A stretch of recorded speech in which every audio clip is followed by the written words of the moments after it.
नमस्कार दोस्तों, आपका स्टडी राइट यूट्यूब चैनल में एक बार फिर से स्वागत है।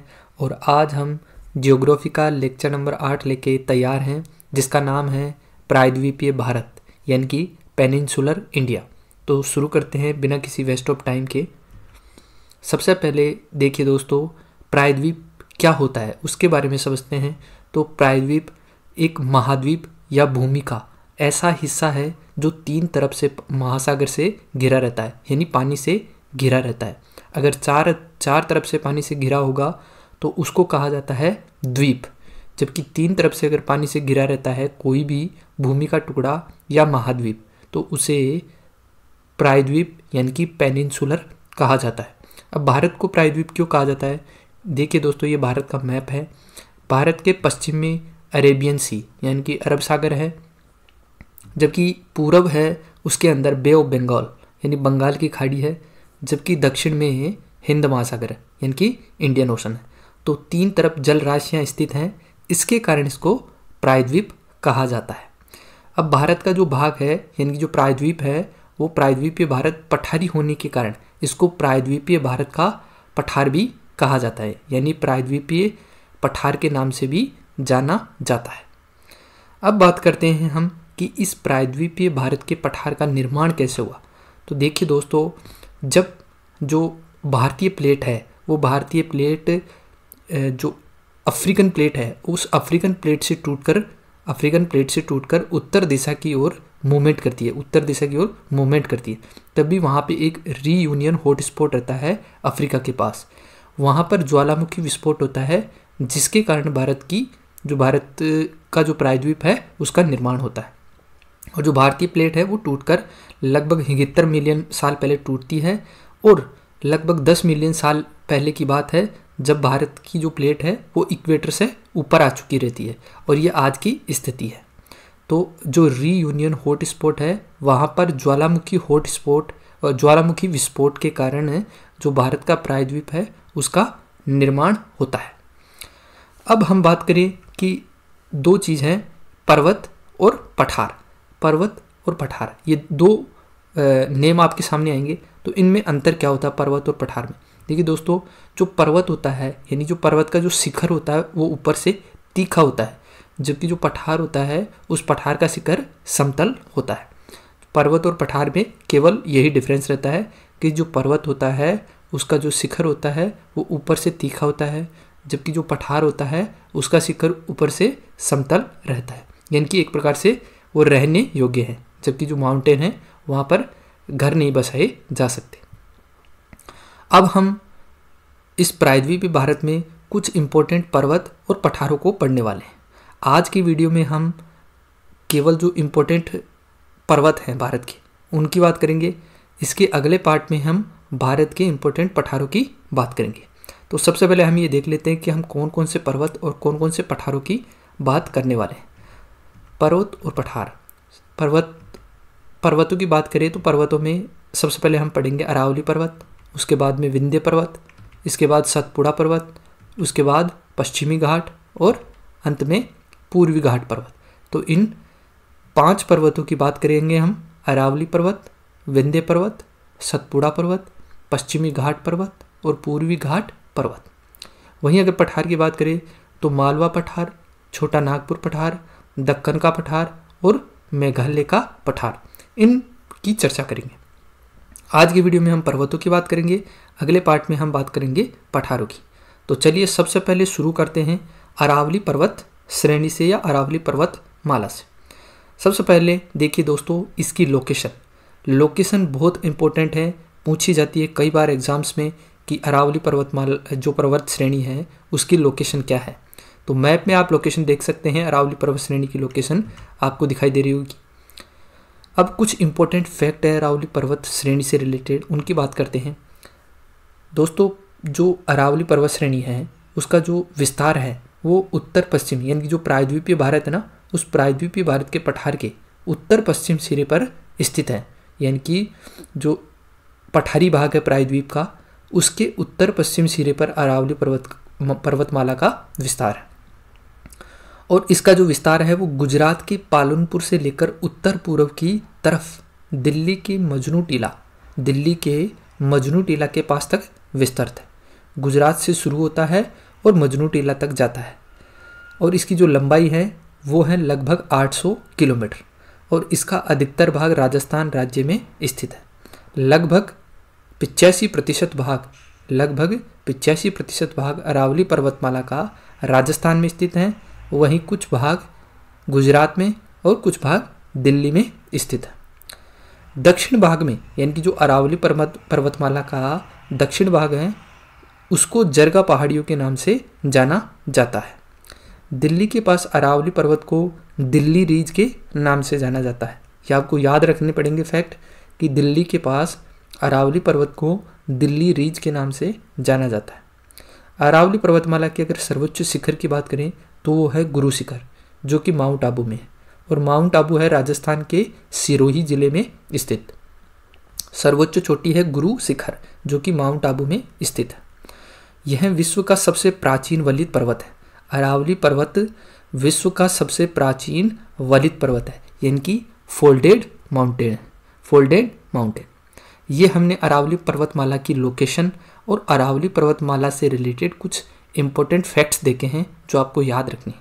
इस वीडियो को 1 से 2 बार देखेंगे तो आपको ये फैक्ट्स भी याद हो जाएंगे और लोकेशन भी याद हो जाएगी। इसके बाद में अगला देखते हैं विंध्य पर्वत श्रेणी। देखिए दोस्तों, सबसे पहले इसकी लोकेशन देखिए मैप में।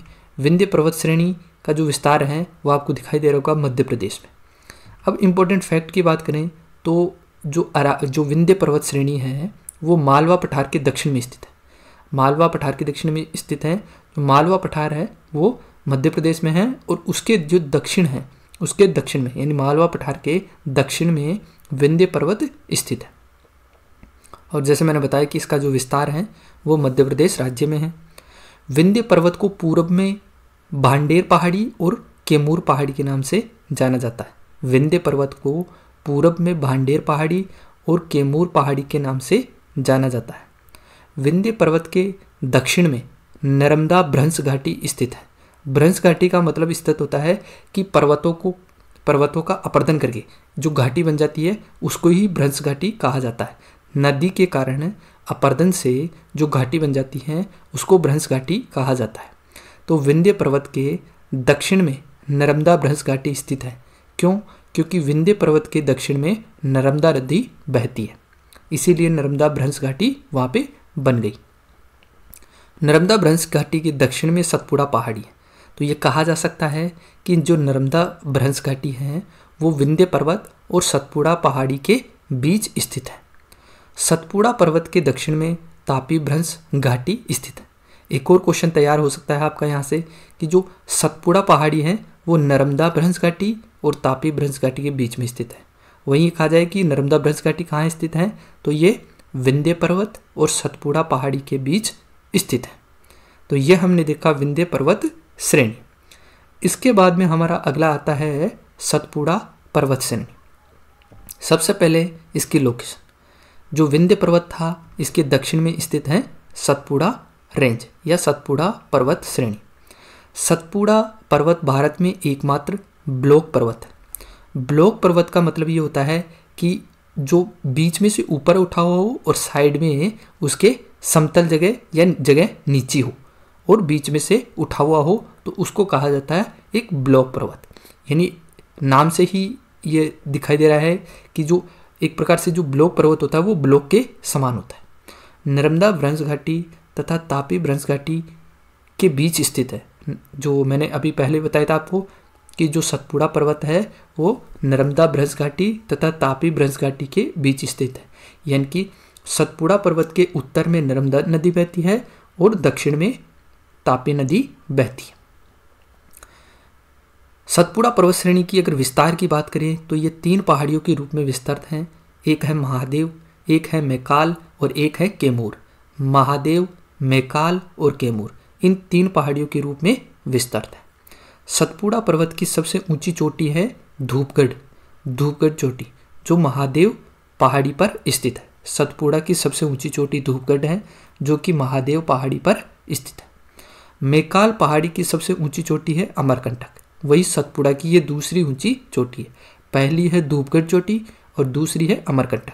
जो धूपगढ़ है वो महादेव पहाड़ी पर स्थित है, जबकि जो अमरकंटक है वो मैकाल पहाड़ी पर स्थित है। अमरकंटक चोटी के समीप ही नर्मदा एवं सोन नदियाँ निकलती हैं, लेकिन जो नर्मदा नदी है वो पश्चिम दिशा की ओर बहती है, जबकि जो सोन नदी है वो पूर्व दिशा की ओर बहती है। नर्मदा जो अरब सागर है उसमें मिलती हैं, जबकि सोन नदी जो गंगा नदी है उसमें मिलती है, यानी कि सोन नदी गंगा नदी की सहायक नदी है। सतपुड़ा पर्वत का विस्तार गुजरात, महाराष्ट्र एवं मध्य प्रदेश राज्य में है, लेकिन इसका जो अधिकतम पार्ट है वो मध्य प्रदेश राज्य में विस्तरित है। 3 राज्यों में है, गुजरात, महाराष्ट्र और मध्य प्रदेश राज्य। इन 3 राज्यों में विस्तृत है, लेकिन इसका अधिकतर पार्ट मध्य प्रदेश राज्य में स्थित है। ये हमने देखी सतपुड़ा पर्वत श्रेणी। इसके बाद में हम देखेंगे पश्चिमी घाट पर्वत। पश्चिमी घाट की बात करते हैं। पश्चिमी घाट पर्वत में सबसे पहले लोकेशन देखिए पश्चिमी घाट पर्वत की। पश्चिमी घाट जो पर्वत है वो तापी नदी के मुहाने, तापी नदी खंभात की खाड़ी में गिरती है। जैसे मैंने अभी बताया था आपको कि वो सतपुड़ा के दक्षिण से बहती हुई खंभात की खाड़ी में गिरती है, और वहीं से जो पश्चिमी घाट है वहाँ से शुरू होता है और कन्याकुमारी तक विस्तृत है। और इसकी जो लंबाई है, इसकी जो कुल लंबाई है पश्चिमी घाट की, वो लगभग 1600 किलोमीटर है। पश्चिमी घाट को एक और नाम से जाना जाता है, वो है सह्याद्री। काफ़ी इम्पोर्टेंट है, बहुत बार कई एग्जाम्स में पूछा गया है कि सह्याद्री किसका नाम है, पश्चिमी घाट का या पूर्वी घाट का। तो पश्चिमी घाट का दूसरा नाम सह्याद्री है, यानी पश्चिमी घाट को सह्याद्री के नाम से भी जाना जाता है। अब जो ये पश्चिमी घाट है वो एक कगारनुमा है। कगारनुमा का मतलब होता है एक दीवार की भांति। दीवार की भांति क्यों है? जैसे मैंने बताया था कि आज से 75 मिलियन साल पहले जो इंडियन प्लेट है वो अफ्रीकन प्लेट से टूटी थी। तो इसी कारण जो पश्चिमी घाट है वो एक कगारनुमा है, क्योंकि वो जो पश्चिम दिशा थी उसी तरफ से जो इंडियन प्लेट थी वो अफ्रीकन प्लेट से टूटी थी। इसके कारण जो पश्चिमी घाट है वो एक कगारनुमा है, यानी कि इसकी जो ढाल है वो बहुत तीव्र है। अब इसकी सबसे ऊंची चोटी की बात करें तो वो है कलसुबाई। कलसुबाई चोटी के दक्षिण में है महाबलेश्वर चोटी। सबसे ऊंची चोटी कौन सी है पश्चिमी घाट की? कलसुबाई। और कलसुबाई के दक्षिण में है महाबलेश्वर चोटी। पश्चिमी घाट पर्वत और पूर्वी घाट पर्वत एक दूसरे से मिलकर एक पर्वतीय घाट का निर्माण करती हैं। यानी कि कहने का मतलब है कि पश्चिमी घाट पर्वत और पूर्वी घाट पर्वत जहाँ पे मिलते हैं उस स्थान को कहते हैं नीलगिरी पर्वत। काफ़ी इंपॉर्टेंट क्वेश्चन है, पूछा जाता है कई बार एग्जाम्स में, वनडे एग्जाम्स में तो बहुत बार पूछा जाता है कि पश्चिमी घाट और पूर्वी घाट के मिलन बिंदु पर कौन सा पर्वत है, तो वो है नीलगिरी पर्वत। नीलगिरी पर्वत की सबसे ऊंची चोटी की बात करें तो वो है डोडा बेटा। नीलगिरी पर्वत का विस्तार 3 राज्यों में है, तमिलनाडु, केरल और कर्नाटक। नीलगिरी पर्वत का विस्तार तमिलनाडु, केरल तथा कर्नाटक राज्यों में है। प्रसिद्ध पर्यटन स्थल ऊटी तमिलनाडु राज्य में नीलगिरी पहाड़ियों पर ही स्थित है। ऊटी एक पर्यटन स्थल है जो कि तमिलनाडु में नीलगिरी पहाड़ियों पर स्थित है। केरल का प्रसिद्ध सदाबहार वन साइलेंट वैली अथवा शांत घाटी नीलगिरी पहाड़ियों पर ही स्थित है। बहुत बार पूछा गया है कि साइलेंट वैली किस राज्य में स्थित है, तो यह केरल राज्य में स्थित है। और किन पहाड़ियों पर है? नीलगिरी पहाड़ियों पर स्थित है। इसके बाद देखें कि कार्डमम पहाड़ी भारत की दक्षिणतम पहाड़ी है। ये भी इम्पोर्टेंट है, ये पूछा जाता है कि जो भारत है उसकी दक्षिणतम पहाड़ी का क्या नाम है, तो वो है कार्डमम पहाड़ी। ऑप्शंस में दे दिया जाता है कई बार नीलगिरी पर्वत, तो कंफ्यूज हो जाता है कि नीलगिरी है या कार्डमम है। तो याद रखना है कि जो कार्डमम पहाड़ी है वो भारत की दक्षिणतम पहाड़ी है। चलिए दोस्तों, पश्चिमी घाट के बाद में हम बात करते हैं पूर्वी घाट पर्वत की। सबसे पहले तो इसकी लोकेशन देखिए मैप के अंदर, पूर्वी घाट। अगर बात करें इसकी कि ये क्रमबद्ध और निरंतर नहीं है, यानी कि ये क्या है, बीच बीच में से कटा फटा है। लेकिन जो पश्चिमी घाट है वो लगातार है, यानी कि बीच में से कटा फटा नहीं है, जबकि जो पूर्वी घाट है वो कटा फटा है। इसका कारण है कि जो पूर्वी घाट है ना, उस तरफ नदियों की संख्या बहुत अधिक है, तो नदियों ने लगातार इसका अपरदन कर दिया है, जिसके कारण ये बीच बीच में से कटा फटा है। इसकी ढाल पूर्व की तरफ है, जिसके कारण प्रायद्वीपीय भारत की अधिकांश नदियाँ पश्चिमी घाट से निकलकर पूर्वी घाट तट पर प्रवाहित होती है, और इसी के कारण ये कटा फटा है। पूर्वी घाट पर्वत को अलग अलग राज्यों में अलग अलग नामों से जाना जाता है। कुछ स्थानीय नाम हैं कि पूर्वी घाट को किस राज्य में किस नाम से जाना जाता है, उनको देख लेते हैं एक बार। आंध्र प्रदेश की बात करें तो आंध्र प्रदेश में जो पूर्वी घाट है उसको नल्लामलाई, पालकोंडा और वेलिकोंडा, इन पहाड़ियों के नाम से जाना जाता है। ये पूछा जाता है कई बार एग्जाम्स में, या जो मिलान वाले जो क्वेश्चंस होते हैं उनमें भी आ जाता है, जैसे स्टेट पीसीएस है या फिर यूपीएससी है, तो उनमें कि ये कौन सी पहाड़ियाँ किस राज्य में स्थित हैं। तो आंध्र प्रदेश में है नल्लामलाई, पालकोंडा और वेलिकोंडा। वहीं तेलंगाना की बात करें तो तेलंगाना में है शेषाचलम। तमिलनाडु की बात करें तो तमिलनाडु में है जवादी, सेवाराय, पंचमलाई और सिरुमलाई।